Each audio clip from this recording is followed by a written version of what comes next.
Fala, gente boa, tudo bem? Eu sou Rafael Bittencourt, muito obrigado por você ter clicado nesse vídeo agora. Eu tenho uma informação que é uma reflexão, é um alerta, é algo importante dentro de coisas que eu tenho comentado nesses últimos dias sobre a perseguição cristã. Pois vamos lá, sabemos que isso é profético. Bom, um pregador dos Estados Unidos foi a Londres, um evangelista, missionário.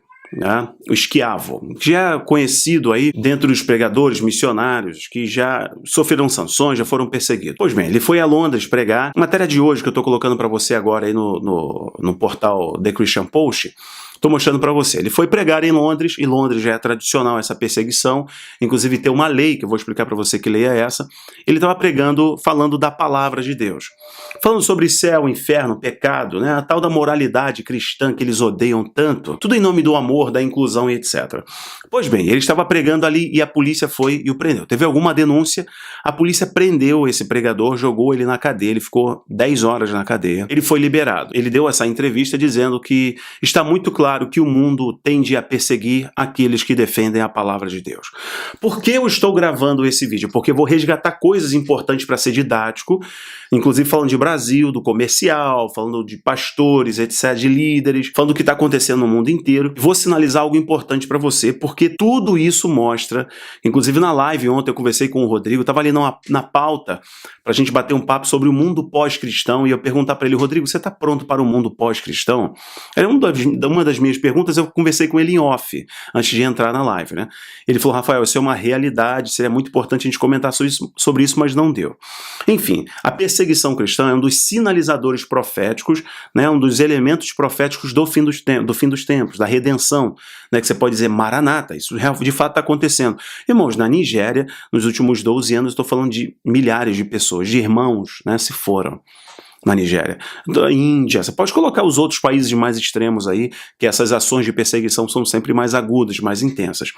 Mas enfim, voltando-se ao fato, melhor, antes disso, eu vou pedir a você carinhosamente para deixar o seu joia, se inscrever, tocar o sininho para todas as notificações e me ajudar agora. Eu paro 3 segundinhos, você faz esse ritual básico aí de me ajudar a posicionar o vídeo e posicionar o canal também. Vai lá, deixa o seu joia, se inscreve, toca o sininho, é muito importante. Se você quiser estender essa parceria, aqui embaixo no YouTube tem Seja Membro, você pode se tornar um membro. Se estiver me assistindo da página no Facebook, você pode se tornar um apoiador, tá ali, torne-se um apoiador. 2 segundinhos, vai lá. Meu muito obrigado, eu te agradeço. Bom, eu falei para vocês um tempo atrás de um pregador de 72 anos, mais ou menos, mais de 30 anos de ministério, foi pregar em Londres.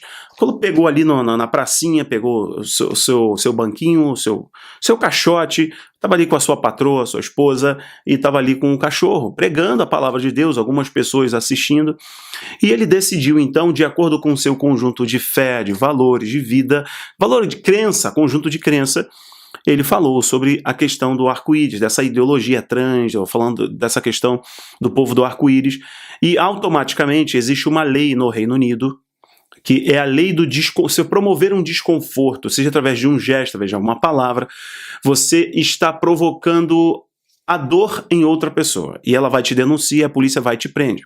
Foi o que aconteceu com esse pregador de 70 e poucos anos, uma humilhação, a polícia arrastando ele grosseiramente, o policial dando uma rasteira nesse senhor de idade, que tinha muito mais idade para ser pai daquele policial, de repente até avô daquele policial, e ele fez aquela brutalidade. Mas isso acontece constantemente, mas em Londres especificamente, tem essa lei. E no caso aqui o Schiavo, que é o objeto para exemplo da perseguição cristã e de como nós temos que nos preparar para chegar um tempo que não vamos poder mais estar nas redes, porque vai ser o discurso da época do bronze, como na Escócia, parlamentar já disse que não vai permitir mais discurso da época do bronze, na Noruega também. Ou a desculpa que está acontecendo no Canadá para que as igrejas sejam queimadas. Desculpa não, a causa pelo qual gerou revolta, no caso as pessoas acharam lá as sepulturas de indígenas, etc., nas antigas igrejas católicas do Canadá, e isso aí deu desculpa para dezenas de igrejas serem incendiadas lá no Canadá, mas o Canadá está passando por uma grande perseguição, só você lembrar daquele pastor, 2 pastores foram presos no Canadá, nesse período aí de bloqueio, etc. Igrejas fechadas com tapume, muita revolta. O Canadá está deixando de ser a última fronteira livre do norte, esse é um fato, né? Mas não só esses exemplos. Olha, poderia citar para você aqui do comercial do Burger King. Lembra disso? Eu fiz vídeo comentando sobre isso, vários youtubers fizeram, se posicionando diante dos seus valores de crença, diante da sua expectativa e diante da brutalidade que foi esse comercial. E o pastor Jorge Linhares também fez, lembra disso, desse fato? O pastor Jorge Linhares também fez, o Ministério Público acionou o pastor Jorge Linhares, só que ele estava no púlpito, na sua igreja. Então você não tem mais, inclusive, a Constituição te amparando, que você tem liberdade religiosa, liberdade, inclusive, de opinião. Não, você não tem mais, porque estamos diante de um ativismo judicial muito grande. O que eu comento agora, e eu já encerro o vídeo, que é o seguinte: essa questão dessa pressão e essa perseguição, ela vai por 3 vieses.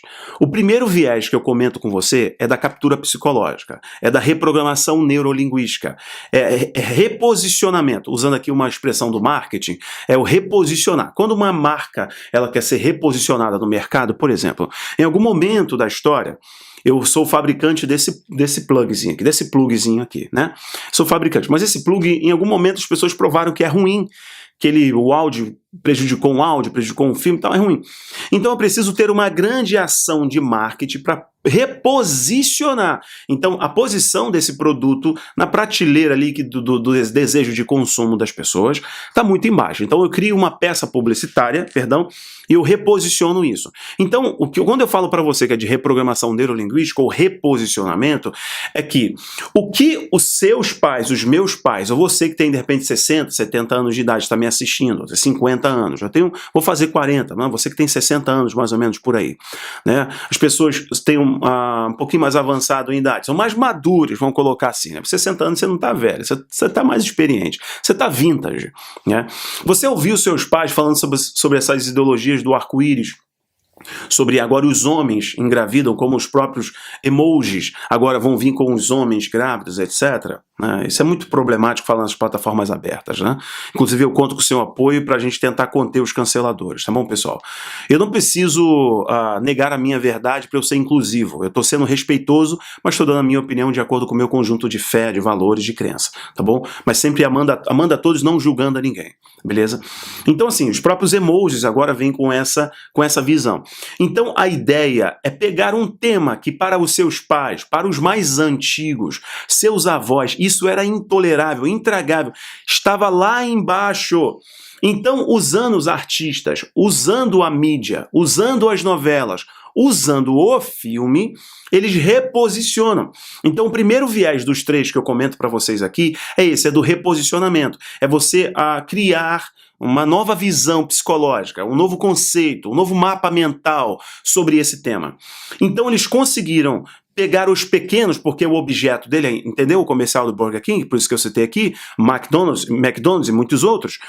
A intenção é essa, pegar os pequenos desenhos, filmes, bonecos, brinquedos, trabalhar a cabeça deles, porque você reposiciona desde a tenra idade, desde a pequena idade, você reposiciona a cabecinha deles para que eles aceitarem quando forem adultos. Aqui no Brasil eles fizeram isso muito bem, inclusive com a sensualização precoce, sexualização precoce, usando aí vários artistas. Eu poderia dar nomes aqui, mas não vou citar nome para a gente não ter problemas. Então eles usam isso com a música, usam com a cultura, a pseudocultura, a endemonização da cultura, uma exposição de artes e etc. Né? Usam aí os professores mais progressistas para expor às crianças esses temas. Faço um corte aqui rápido. Lembra do meu vídeo recente, em que eu dando a cara a tapa, eu falei da BBC de Londres e de autores lá de Londres, dizendo, será que não está na hora de expor os pequenos a pôr... Você sabe do que eu estou falando? Pôr... Já consegue concluir? Será que não está na hora? A BBC fez um quiz no seu Twitter, colocando assim, será que não está? O que você acha? Será que não está na hora de criar um site de pôr soft para os pequenos adolescentes? Porque eles estão sendo expostos a coisa muito hardcore. Isso aí é uma teoria dentro da psicanálise, psiquiatria, sei lá, dos sexólogos, de entender o pequeno como um mini adulto, e você consegue treiná-lo, torná-lo um adulto melhor, expondo essas temáticas, esses temas, para eles. Então o primeiro viés é esse, é a reprogramação, é o reposicionamento, é a parte ideológica. Isso tem a ver com a juventude, isso tem a ver com os pequenos, isso tem a ver com mudar a linguagem também, da linguagem neutra, inclusiva, e todos aqueles que decidem opinar não podem, são cancelados, são excluídos e processados. Essa é a segunda coisa. A segunda coisa é você criar um conjunto normativo, lei que ampare, lei que possa dar substrato para essas imposições. Então você entende que nos Estados Unidos, por exemplo, tem muitas leis fundamentando isso, seja a lei até legitimando, amparando e financiando um pequeno de 6 anos, 10 anos, para ele fazer a sua mudança, sabe, gente, de sexo. Teve agora um caso recente que explodiu, não vou colocar print para vocês, mas vocês podem googar, vocês vão achar, de um pai que foi proibido ver o filho, porque o filho tô falando aí, eu tenho um filho de 6 e um filho de 3. O filho devia ter mais ou menos ali entre 7 e 8 anos. O filho queria mudar, sabe, sabe, sexo, ele queria mudar. A mãe aprova totalmente, o pai não, o pai acha que o filho tem que esperar, que não é certo, ele é um pequeno, ele não tem como decidir sobre isso, a vida inteira dele está em jogo. E sabe o que a justiça decretou? Que o pai não teria mais direito de ver o filho, e deu a guarda do filho para a mãe. Então assim, o primeiro viés é a reprogramação, usando a cultura, usando os artistas performáticos, tornando um tema palatável, que não era intragável para os vintage, os mais antigos, não era intragável, agora é aceitável, inclusive dentro da high society. Tem pessoas que ficam chateadas porque não conseguem transitar entre os gêneros. Como, gente? Então, porque passou pelo primeiro viés, a reprogramação. O outro viés é ter lei que possa amparar isso. E lei que possa amparar entra o caso aqui do esquiavo, o pregador da palavra de Deus. Então ele está falando do que ele crê, é conjunto de fé, mas tem lei que enquadra ele como ele está provocando um desconforto coletivo. Ele está provocando um caos na sociedade, usando as suas ideias. São ideias da época do bronze, gente.